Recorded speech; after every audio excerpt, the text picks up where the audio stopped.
Welcome to Man Does Tech, where I solve the problems you didn't even know you had. In this video, I will explain how to use a Mophie Jump Starter. First, always consult your specific Mophie Jump Starter's user manual for detailed instructions and safety warnings. It is crucial to confirm your vehicle has a 12-volt battery system. Before starting, ensure your Mophie Jump Starter is charged to at least 50%. This guarantees sufficient power for a successful jump. Safety is paramount, so always follow these initial steps carefully. Now, let's connect the cables.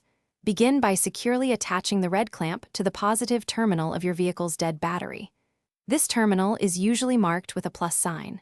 Next, connect the black clamp to a clean, unpainted metal part of the engine block, away from moving parts. Never connect the black clamp directly to the negative battery terminal when jump starting a completely dead battery. Ensure both connections are firm. With the clamps securely connected, it's time to start your engine. Turn on your Mophie Jump Starter and wait for the indicator light to signal it is ready. Then, attempt to start your vehicle for no more than 5 seconds. If the engine doesn't turn over, wait approximately 30 seconds before trying again. Avoid cranking for extended periods, as this can damage your starter motor. Your Mophie is designed for quick, efficient boosts. Congratulations, your vehicle is running. Now, it's time to safely disconnect the jump starter. First, remove the black clamp from the engine block.